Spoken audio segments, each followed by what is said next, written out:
जहां एक तरफ मोदी जी इतने लोकप्रिय नेता हैं, ग्लोबल लीडर्स के संग भी उनका इतना अच्छा तालमेल है, ऑपोजिशन लीडर्स जैसे कि राहुल गांधी, ममता बनर्जी, ये लोग उनको तमाम तरीके से गाली देते रहते हैं, जलील करते रहते हैं, तो इसको आप कैसे देखते हैं? कोई उनको मौत का सौदागर बुलाता है, कोई। देखिए, एक दुर्भाग्यपूर्ण चीज है कि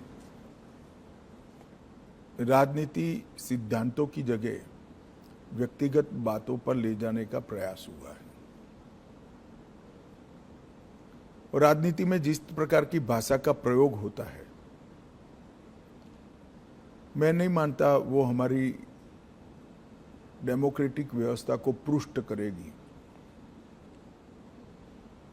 लोकतांत्रिक व्यवस्था में स्तर विहीन राजनीति एक दीमक के समान होती है, जो लोकतांत्रिक व्यवस्था की जड़ों को खा जाती है। और मैं तो आपके कार्यक्रम के माध्यम से देश की जनता को यही अपील करना चाहता हूं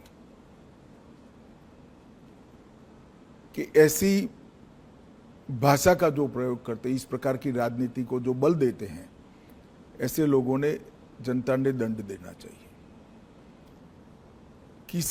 किसी भी व्यक्ति का भ्रष्ट आचरण हो तो वो उसकी व्यक्तिगत बात नहीं बनती है, सार्वजनिक होती है। उसके भ्रष्टाचार को उजागर करना वो विपक्ष का जिम्मेदारी भी है, परंतु चूंकि भ्रष्टाचार नहीं मिलता है, इसलिए स्तर बगैर की बातों को करना, गलत शब्द प्रयोग करना, जो भी आप बता रहे थे, और वहां तक कि मोदी जी की स्वर्गीय माता जी के लिए अपशब्द बोल देना, ये हमारी देश की लोकतांत्रिक राजनीति को पुष्ट नहीं करेगा। और मैं देश की जनता को जरूर कहना चाहूंगा कि ऐसे लोगों को दंडित करना चाहिए चुनाव के माध्यम से। पार्लियामेंट देश की सबसे बड़ी पंचायत है। वहां पक्ष और विपक्ष दोनों ने अपनी अपनी दृष्टिकोण से, अपने अपने सिद्धांतों की तहत देश के मुद्दों पर चर्चा करनी चाहिए। चर्चा करने से के लिए इससे बड़ा कोई मंच है नहीं। आप पहले दिन से ही पार्लियामेंट को बिखेर देने का प्रयास करोगे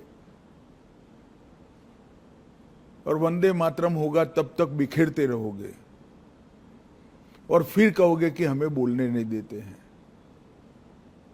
बोलने का समय स्पीकर साहब देंगे तो आप वॉकआउट कर जाओगे, बोलने का समय देंगे तो आप राजकीय तंज लगाने में समय जाया कर दोगे, मुद्दों पर बात नहीं करोगे, पार्लियामेंट चलाने के नियमों को नहीं मानोगे, और फिर कहोगे कि हमें बोलने नहीं देते, तो पार्लियामेंट फ्रीस्टाइल तरीके से नहीं चल सकती। पार्लियामेंट चलाने के नियम बने हैं और उनके परनाना और दादी के समय से बने हुए हैं, राहुल जी के। उस नियमों से ही पार्लियामेंट चल सकती है। और आदर्श सांसद वो ही होता है कि वो जो नियमों के फ्रेमवर्क में अपनी बात को सटीक तरीके से रख पाए। खैर, मेरी ये सब बातों का असर नहीं होने वाला है, मगर मैं देश की जनता को ये कहना चाहता हूं कि मोदी जी ने multi party parliamentary democratic system को पुष्ट करने के लिए हमेशा आग्रह रखा है कि संसदीय शुचिता और पार्लियामेंट्री डिसिप्लिन, ये दोनों का पालन किया जाना चाहिए।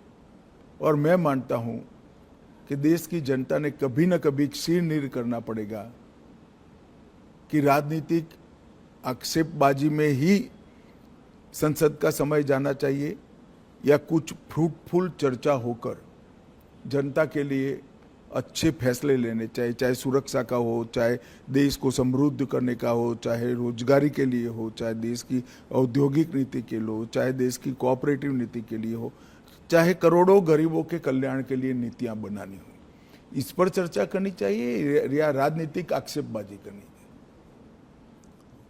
और मुझे तो आश्चर्य हो रहा है, हम भी ऑपोजिशन में से 10 साल थे, पहले 1-2 दिन विरोध करते थे मुद्दों को उजागर करने के लिए, फिर चर्चा करते थे, और अगर फिर भी चर्चा के बाद सरकार नहीं मानती थी तो हम कोर्ट में जाते थे।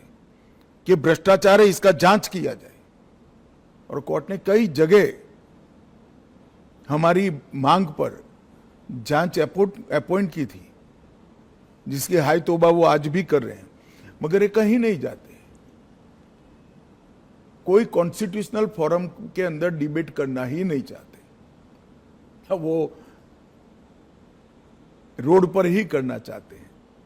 और मुझे लगता है इसीलिए जनता ने शायद उनको रोड पर ही रखा है।